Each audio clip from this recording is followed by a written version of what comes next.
It is July the 20th, 2014. This is 508, a show about Worcester. This is Federal Square. This is Brendan Melican. Hi, Brendan. Hey, how are you? I'm doing good. Today on the show, we're going to talk about signage in Worcester. Downtown Worcester. Do you see this sign that says Downtown Worcester right there? It says Downtown District. It says... let's cross the street and then we'll keep talking. Let's not die.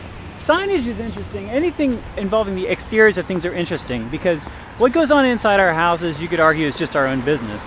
But when you're building something and you're putting it up in public, it does affect everybody. It's important to let people know where you are, too. So we have these laws. So one exciting thing that's happening is that the city of Worcester is going to spend $3 million, $2 million from the state and $1 million from the city. Not really relevant. $3 million in general on this wayfinding project. This is the one piece of the wayfinding that's been built so far because the money hadn't all come through. We're going to have these signs. We're going to have a whole bunch of stuff. And Brendan, you were saying that this is a long time coming. It is. I wish I could remember off the top of my head how long this has been going on, but it was at least, this started back when I was on the Cultural Commission, which has been a fair amount of time since I was there. And this was the first wayfinding marker that went up years ago.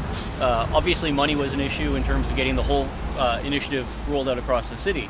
But this was going to be the model for what all of these wayfinding markers spread across the city were going to look like. And this one is, it's spectacular. If you get up close, that's actual tile mosaic. So I got some pluses and some minuses on this marker. The minus that I have is that I don't feel like this is particularly visible. Standing here at the bottom of it, it's pretty. You can puzzle out that this says Downtown District. It's tough in here, but I think if I'm not mistaken, when the lights are down, there's an uplight that goes in here, and then the wording actually is much more visible when that uplight hits that opaque mirror there. I'm just going to say, as an amateur sign designer, I'm going to say my only concern here is we shouldn't be discussing whether under some circumstances the sign is more visible than others. I feel like visibility is the priority of a sign. Yes, everything else is secondary.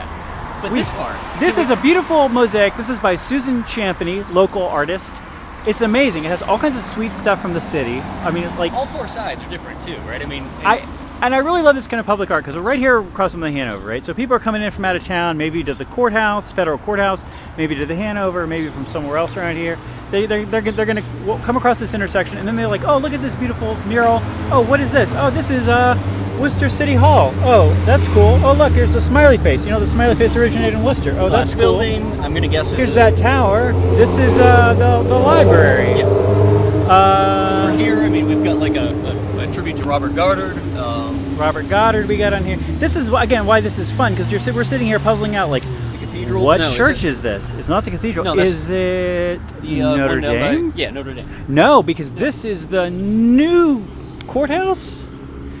This is the sky bridge around the St. Vincent's. Anyway, this is why this is cool, because it's winter. We got all of this stuff is stuff in Worcester. The different seasons. It's just a cool conversation bowling. piece. Look at this. Candlepin bowling. This is totally a Central Mass, if not at the most New England thing, right? But I don't know what the 3 is on here. We have to ask Sue next time I see her. Anyway, this is a super fun thing because it's a conversation piece. Oh, again, this is a place where you know what? You know who's going to have a great time at this thing? Is a dude is here with his girlfriend, and he's going to be all like, oh, did you know the first spacesuit was partially built in Worcester? Yeah. It's going to be a great place for people to brag out their Worcester knowledge, challenge their Worcester knowledge. This part of it I really like. This is actually, I believe, where we are in Federal Square, right? Sure. And trolley cars, which obviously haven't been here for 100 years, but it's pretty awesome that all of those tracks still run under the ground, so that's amazing. Do they really? Squeeze them she knows everything that's going on at Susan Champney. More hearts because of our background as a industrial Valentine production pioneer. This is some sort of futuristic Back to the Future hot rod that results in hearts and love blasting human beings in outer space via heart balloons. So many hearts and so many smiley faces on this. It's actually a cool piece of public art. I never thought about the fact that both the Valentine heart and the smiley face both have serious places in our history. All roads lead to Worcester. That's so much happiness, though. So much raw happiness that came out of the city. Yeah. We didn't invent the rainbow or the unicorn, otherwise. We invented happiness, and then we embraced the rest of the world's misery. There you go. So, Major Taylor down the bottom there, I believe. Oh, Major Taylor. Can you hold this for a second? Of course. I want to break out the facts and the figures about this. So, facts and figures. Yeah, no, so from this angle, yeah. like with this lighting, that signage actually works out perfectly. From this angle, Yeah. 10 feet from you, it's totally invisible. It's nonsense. But from over here, from this it's angle, it's just it's just like the Eiffel Tower. Again, this is a question. So, I guess we should ask if this is worth $3 million. We're actually getting a ton of stuff for $3 million. We're putting up. I printed out this PowerPoint. This is how much I care about this show. I blew out my the last of my ink in my printer, as you can tell on this printout. There's going to be signs and things scattered all around the city. There is going to be a ton of stuff. There's going to be 275 directional elements and 24 art elements. So if we were pricing this per directional element, we're spending $11,000 per directional element. Or if we were pricing it per art element, $125,000 per art element. But they're actually, it's all together, so. And ultimately, this is what it comes down to, right? Because we're having a conversation about whether or not this is readable, this is meaningful, and tells someone who is looking to figure out their way around Worcester if this helps them or not, right? And I think there's a fair argument to be made as to whether or not this versus, say, that sign that was over your corner. I know what that means, right? I can see that sign. Can I That see it? tells Wait. me- I can see it from this angle. I can see it from over here. And there's no question that this is something that's valuable and needed in the city in terms of making your way throughout the cultural, various cultural aspects of the city. But there's no question that that sign does a better job of telling me what I need to do or what not to do in this case. Here's all I'm saying. I want to see a sign like this, and I want to see art like this at the bottom of that sign. That's what I want to see. That's all I'm It's asking. a happy medium. We'll see what happens. So let me, if I can hand this back to you. Of course. We're going to have signs for 8 districts: Canal, Downtown, Elm Park, Main South, Salisbury, Shrewsbury Street, South Worcester, and Washington Square. And 8 ways: Blackstone Way, Chandler Way, Grafton Way, Lincoln Way, Salisbury Way, West Boylston Way, 9-Way East, and 9-Way West. Here is what these are going to look like scale-wise. We're going to have so this is like this thing, I think. This is like an example of a little district thing. Okay. This is going to be a way bigger one. These are going to be, I guess, on the entrances to the city. Mm-hmm. These are called gateways. They're not a gateway. I mean, they're not what I want. I want a gateway where it's like a big wrought iron thing with skulls and an angel with a flaming sword. This has none of those elements, so I'm going to call this a big sign. Yeah. A big sign. It's very visible though, Worcester. Yeah. I feel like just feng shui wise, it's great to have signs saying this is Worcester. Deal with it. Sure. And so, like, honestly, if somebody was saying we need to spend $250,000 to put signs to the borders of the city, I would be like, that's a good use of our money, no question. Like, we could use $250,000 to change a lot of people's lives in a lot of ways. Hire teachers, police, help a little child, a dog, maybe, whatever you want to talk about, whatever we do. I don't know what our city helping a dog budget is, but I'm sure we help a dog someplace in the city budget. I feel like having signs at the borders of the city is just a thing we should have as a city, just like we should have parks, just like we should have, fix the roads. And it should be, if it's done right, the sort of one-time investment that requires minimal reinvestment for upkeep, right? Like, this has been here for a while. This has been here for like 5 years, 4 years? At least, yeah. Sure. Do you remember back in the day, because I couldn't find this just in this PowerPoint, what the maintenance cost is going to be on all this stuff? No, but I also can't tell you the last time I saw somebody coming down here regrouting or... Somebody, this little piece fell out, and that's the only damage I can see on this. Over by the number 3, yeah. That little piece fell out, which is not a big deal. And otherwise, it looks in really good shape for having been here for 4 years. Actually, they didn't have this silvery thing in the middle here originally, so it was like way less visible for the first couple years. Every single person I've ever brought this up to, except for Susan Champagny, designer of this mural, has been like, "What are you talking about?" When I'm like, "Hey, they're going to do a wayfinding thing," that downtown marker by Federal Square. People are like. But, this is also, I think there's an argument to be made too, even if you go beyond the wayfinding, the signage aspect of it, that this is the kind of subtle public art that actually goes a long way in terms of your mileage per cost, right? Like, downtown Boston, the financial district in particular, is full of, so right behind this, that green utility box, if that was in the financial district of downtown Boston, that would have been painted by a local artist, and then down in the bottom right-hand corner, signed by former Mayor Menino, to give his blessing as this being an official piece of public art. Yeah. It's the sort of thing that you barely even notice when you're walking around, unless you're really walking around looking at the neighborhoods and realizing, wow, like there's little personal touches all over the place. This is exactly that, right? Like the city of Worcester invited an artist in to take a piece of cobblestone parkway and turn it into a piece of public art. And whether or not it's attached to a bigger project is almost irrelevant. This is something that somebody at some point in time is going to notice, and it's going to put a smile on their face and actually add something to downtown Worcester that otherwise would not have been here. And that's kind of a great thing. That it really does kind of engage the public on a level that's almost subconscious, if you will.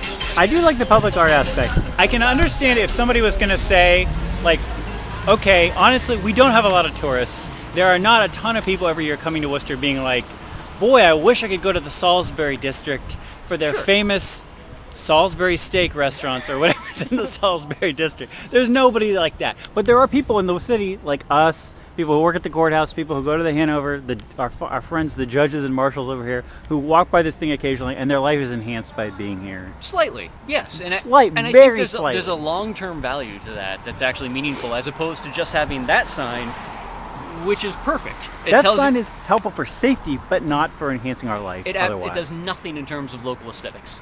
Yeah. There you go. We should point out there's a ton of other stuff that's going to be in here. So if you want to hold this, hold this story for our fancy computer graphic. This is you know how on CNN a lot of times they'll just instead of having a graphic, the camera will film a screen with the graphic, like a holodeck. Like there would be like a computer screen next to you, and that's where the graphic would be. And it's just like as a weird aesthetic choice. We need to figure out a way to turn that checks cash loans sign into some sort of CNN style holodeck, so we can have all of your data being beamed up there. This is a similar thing. Instead of showing this graphic on the screen, we're going to show this graphic on a piece of paper that you're holding. There's other stuff like these. These are not very highlighted here, but there's other sorts of street signs and district signage and guidance provided by these. So again, this isn't just for tourists. Mm-hmm. This is hopefully for people who live in the city or who live near the city who are coming in and looking for stuff. $3 million seems like a lot of money. I really would like to have I feel like on this show we need to have one joke rule of thumb item budget-wise, because whenever Obama came to Worcester, what did it cost us? $600,000 or something for that visit, and there was articles in the paper and people complaining why are we spending $600,000 for the president to come here and give a talk at a high school? But there's so many ridiculous things we spend a lot of money on in this city every year. Right. I just didn't feel like I don't have what is the classic good or bad thing that we spend money on? I don't have a joke for you for that one, but I mean, if you're going to use the president as an example, I think the answer to that is if you have $600,000 in a municipal budget, it's not like there's a municipal piggy bank that it goes into if you don't have something to spend it on. So the $600,000 is going to be spent anyways. If you can spend it on something that gives your city profile, like bringing the president to town, that probably in the long term has more value than just spending it on new manhole covers or whatever the case may be. There's there's obviously no end to things that you could spend money on in terms of a municipal budget, but there are only so many opportunities in any lifetime to actually spend them on things that are going to give your city some degree of profile. Well, anyway, I asked for a rule of thumb item just because I'm sort of feeling like having this art is a good idea. Having some signage is a good idea. Having some big signs at the border of the city are a good idea. Having a sign that says Salisbury District is stupid, but whatever. Having a sign that says the Salisbury District that you can't read is stupid, but whatever. My question is just sort of how much do I want this to, how much is it reasonable for the city to spend on signs? Somebody could say we shouldn't have any signs, deal with it. Yeah. Or we should have whatever signs the federal and state government mandate has to have, but on the municipal level we should have no signage. I'm not going to go with that idea. Yeah, but you could make the same argument you point out the Hanover right behind us. So you could very easily have turned around and said, we don't need the nice Hanover Theater sign out front or the banners hanging off the side. We could have reinvested that on the interior of the building or for flyers for programming coming up or what have you. But that clearly adds something to the streetscape that is almost an incalculable sort of benefit to the overall project at hand. Let me tell you, the cost of the Hanover is a whole other ball of worms or We'll a get there ball someday. of monkeys or something. I don't want But to when get you see into that place full, it's pretty impressive. Let's walk down the street and look All right. at another sign. Now we can talk about something while we're walking down the street. Let's find a good for lease sign. You know, talking about the president being here reminds me of, like, I feel like kind of one of the funner, underreported stories of our hiatus this spring was our good friend and a friend of the show, Bill Coleman, asking the city if we would put a plaque on the high school to commemorate Obama giving a speech there. I don't think that's reasonable, but I'm glad that Bill's out there throwing these ideas Bill is out. there, throwing his ideas around, seeing what will stick, and probably for the betterment of humanity, very little does. I know what we can talk about. We can talk about a similarly fun item that's on the city council agenda this week, which is brought by, I'm going to presume to call her our friend, Kate Toomey. Yeah, one of my oldest Facebook friends, absolutely, and sometime appear on this show. Councilor Kate Toomey this week has an agenda on the city council agenda, has an item which is asking for clarification from the law department about private party use of tweaked versions of the city seal with the intent that the resultant icon is that of the city, indicating endorsement or property of the municipality. Which means asking the law department, can the city sue people who use the city seal as like the symbol of their business or something like that? Sure. Like our friend and friend of the show, Nicole Postula, has a city seal involving a lot of barbed wire on her blog. Yep. Is it okay for her to do that? That's what Kate Toomey is asking. That's a great question. Is it okay for her to do that? I've always been curious about, it seems to come up more frequently in terms of things that are actual like language, like say a constitution or whatever the case may be, whether or not it can be co-opted and used for private purposes. And then you oftentimes have government turn around and say, well, no, we actually own this. Yeah, the government owns this thing.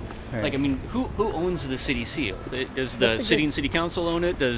Is the city actually a thing, or is it a representation of the body as a whole, the citizens, the residency as a whole? I'm sure that I don't know this for a fact on the federal level, but I mean, like we all know, for example, that we could use an American flag for our business. Did you know it actually, you can't? You can't? Don't people use it all the time? The federal flag code actually mandates that you don't use flags for things like clothing or merchandising at all. Abby Hoffman famously, I feel like, was the big trendsetter there, because before Abby Hoffman, basically the idea of like putting a flag on clothing was like people considered to be treason and would beat you up. Abby Hoffman made these shirts that had a flag on them. All of those things that you buy, they're like flag t-shirts or flag pants or flag thongs, These whatever are a the crime. case may be. These are all a federal offense, but the flag code doesn't actually carry any penalties to it. A dog illegally in the park. I'm not going to show the owners. The flag code doesn't actually carry any penalties to it, specifically because any penalties attached to violating the flag code would be a violation of First Amendment rights, which would be counterintuitive to the entirety of the flag code to begin with, but you have a set of orders that are in place simply as a sign of respect. So there are things that you can and cannot do with the flag. Turning it into merchandise is one of those things. So turning the merchandise is kind of like flying the flag in the rain. Sure, right? or burning the flag for that matter. Burning the flag. But it's also one of those things that there are no penalties attached to, which has been upheld in numerous court cases. Or hold on, flying the flag unilluminated at night. City of Worcester. Yeah, exactly. Well, they should be brought down, shouldn't they? Well, I know. I mean, again, like neither of us is a lawyer, thank God. I know that federal. It would be awful if we were both lawyers. Let's go on this way here. I know that like everything created by the federal government is in the public domain. Yeah. But I would have to think that like maybe you could use a flag on stuff, but you couldn't use like the seal of the president or like the seal of the State Department. How about on this? Stuff, could you? Can I do that? I don't know. Can I? Is the border of the Commonwealth of Massachusetts open to be used publicly? I actually have asked a law department a similar question and never got an answer. Where I asked them, could they give me an opinion as to whether or not the publicly broadcast with public money videos of the city council meetings are something that the city considers to be in the public domain, and thus something that you could put on YouTube or whatever with no questions, or are they something that the city of Worcester actually would try to assert a copyright over? I think that the city employees I talked to felt like that they wanted to assert copyright over it, but obviously it was something to ask the law department about. The law department refused to ever answer this question. So we're at least going to find out if the law department wants to assert any kind of ownership over the city seal. I'll be perfectly honest with you. If you have any business in the city of Worcester that is not only doing business in the city of Worcester, but takes enough pride in the city of Worcester to use the city's seal or some variation thereof as part of their logo, criticizing that business seems to be missing the point entirely in terms of your economic development program for the city. I mean, there's some sort of smoke shop. I'm trying to think who uses the city seal besides Nicole Apostol. The only some place kind I'm of smoke familiar shop is actually an e-cigarette place that I've done a lot of business at, Worcester City Vapors up on West Boylston Street. Great business. If you're looking to quit smoking, they're your place, right across from Quinsigamond Community College. Definitely the place to check out. But they use a version of the city seal as part of their logo. It's really not, though. I mean, it's their name inside of what looks just like the wreath and olive branch part of the city seal. I wish we had an image. Maybe people should drive down whatever street. Yeah, right street across there. from Quincy, you can check the place out. But I mean, again, it's the place is called Worcester City Vapors. They're proud to be in Worcester. They're doing business in Worcester.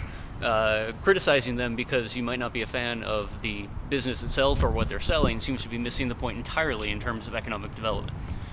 But that's just my take. This is cool, Brandon. This is really cool. Boy, I don't bet people can't see it. So there's a lot of work that's happening on the Common. In part, I mean, here we are walking across Front Street. I think we're jaywalking. We are absolutely jaywalking. We're probably going to get hit by a car on the show. People who hate me are going to be so happy. As part of this, the city, we're putting this weird Get over the fence so it's not this broken weird up? wall along the edge of the Common, but it's got the word Worcester Common in like giant granite letters. This is what, by the way, this to me could be a gateway. How'd that water bottle get over there? Probably somebody who's working put that water bottle over there. Maybe can we get out? Can we get through this fence? No. If we were smart, oh, we could go through that way. I bet you. Now it's blocked off too. It's I all don't gated in. But it looks excellent. It's very similar to the signage that's over at Institute Park. That again is probably bigger than necessary, but it's a great identifier for where you are. I mean, if you were to be coming into the city of Worcester for the first time in, say, 10 years, coming down Shrewsbury Street or off 290. Maybe you come in on a train or a bus and you get a cab down here. In this whole section of the city, these roads didn't exist last time you came into the city. And you're driving here and you're asking the cab driver, where am I? And suddenly, granite, Stonehenge-like thing says, Worcester Common. It's perfect. It's exactly what you need to tell people where they are. Let's go on the front side of City Hall while we're talking. And that's one of those things too that we're not Boston Common or the public gardens in Boston, where they've remained mostly untouched for a couple hundred years. Our common has gone through some pretty significant changes, from a cemetery to a public grazing area to the backside of City Hall. This is probably the best work that's been done down here in actually making sure that people understand where they are in terms of the city geography as a whole. I want to look at the sign on the front of City Hall too, just while we're talking about all this stuff. I want to not die, if you don't mind. Here we are. You know the last time we were down here together, Mike? What's that? I believe it was for Occupy Worcester. Occupy Worcester. It's the last time we were hanging out on the side of the Common.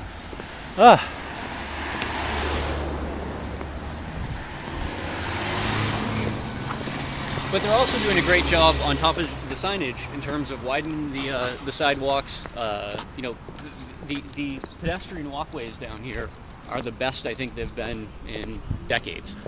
Probably since the last big round of development down here, being the Galleria or the Common Outlet Mall, was completed.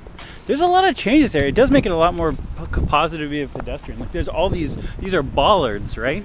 All of these metal posts down through here and these they actually chains. seem to be attached to the ground now too. If I don't remember, that was probably one of our first shows, was pointing out that these bollards were not actually attached initially, and you could just knock them over and roll them out into the street. Well, now there's a bunch of chains here, basically to keep, I guess, Worcester's drunken pedestrians from accidentally wandering into the street. Well, yeah, no, but it's. I think they're reinventing a streetscape that probably is reminiscent of what the area looked like back in the 50s, before a lot of the development down here was done to cut off the downtown area from the east side of the city. There's these benches. There's a whole bunch of new benches in through here. Nice benches too. They are. I mean, they have all those anti-sleep provisions on them, but nonetheless, they're really nice, nice looking benches. We're gonna go look at this signage on the front of City Hall, though. I don't know. I realize that a big part of me is very conservative, and everything new is bad. Is my gut feeling. But at least the things that are new are reminiscent of, from an aesthetic perspective, an older, a bygone era, right? I mean, I can support this because this is a tremendously physically ugly city, and I'm glad to see us taking big steps forward and like making some areas look nice. I think that's one of the things that it's hard to put a finger on today, but I think 20, 30 years down the road, if there's a comparison to be made between Worcester and Boston, one of the things that people will recognize about Boston years from now is that Tom Menino, as mayor, took a very heavy hand in terms of architecture. And when it came to greenlighting new projects, it really went above and beyond to ensure that a new project would fit an existing neighborhood in a way that was contemporary without overshadowing the existing architecture that in many cases had been there since revolutionary times.